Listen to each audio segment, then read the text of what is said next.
Hey everybody.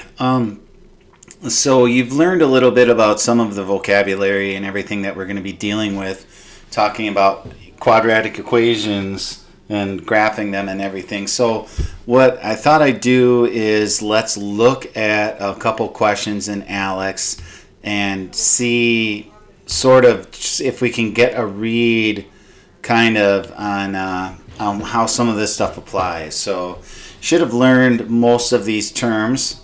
All right, a parabola is the shape that a quadratic equation makes. All right, I'm just scanning through this. X and Y-intercepts we should be familiar with. Obviously, where it crosses the x-axis is your x-intercept. Where it crosses the y-axis is your y-intercept.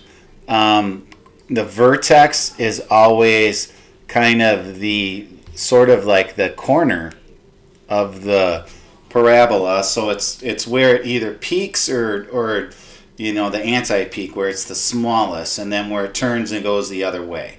All right, so it's sort of where it spins on itself, and then that relates to this. Find the equation of the axis of symmetry, and the axis of symmetry is if I could draw a line through the parabola, it would make a reflection of itself. Perfect reflection where you can almost fold it through. So let's just go through a couple of these, and then I think it'll sort of make some sense. So it says use the graph of the parabola to fill in the table. Does the parabola open upward or downward? Well, the opening is, you look at kind of the area. Think of that sort of as like the opening of a mouth, right? And so that would be opening downwards, because the opening is the direction that the arrows are going in. And so this goes kind of infinitely that way and goes infinitely this way. And later on we'll talk about domain and range. But right now we're just talking about this. So that would be downward. Find the intercepts for both x and y-intercepts. Make sure blah, blah, blah. X-intercepts. All right, well, x-intercepts are where does it cross the x-axis? And so if I make this a little bigger, it looks like it crosses the x-axis at 2 and 4. So I'm going to come in here and I'm going to go 2, 4. And then your y-intercept is where it crosses the y-axis. All right, so the x-axis was here and here. And then our y-intercept looks like, oh geez, we're going to call that 8. All right, or -8, sorry, -8. And then find the coordinates of the vertex. So the vertex is this point right here where it kind of peaks, and where it starts here and it's going up as it's going from left to right, and then it goes down. So it's where it turns is a good way of thinking of it. All right, and so that would be the point in 3, 1. All right, that's, you do your x first and then your y.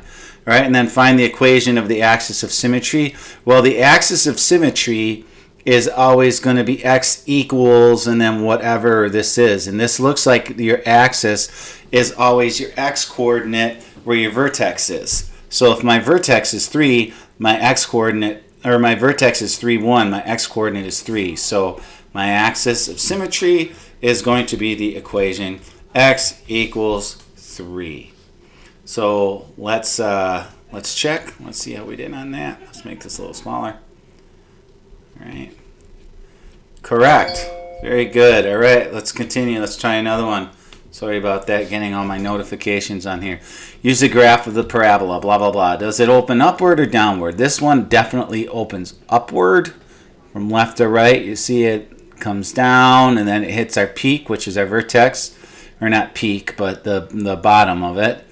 And then goes back up. So this opens upward. The coordinates of the vertex is that point where it turns.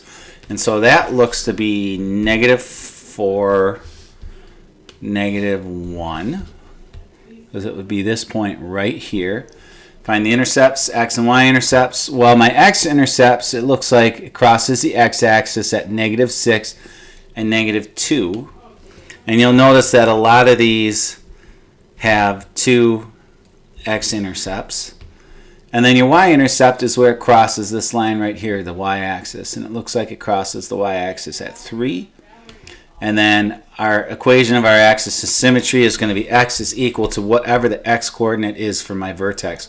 My vertex The x-coordinate's right there, -4. And that's that point that if I drew a line right here, it would provide a perfect reflection if I folded it over from one side to the other.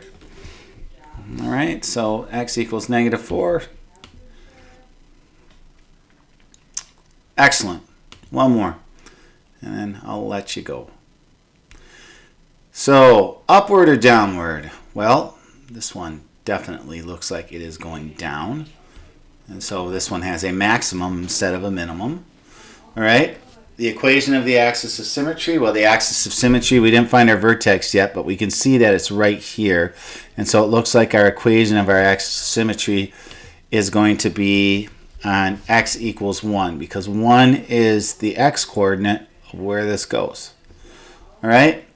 Your x and y-intercepts, well, looks like we got -2 right here for an x, and we got 4 over there for an x. So we got 2 of them, and we'll write those down.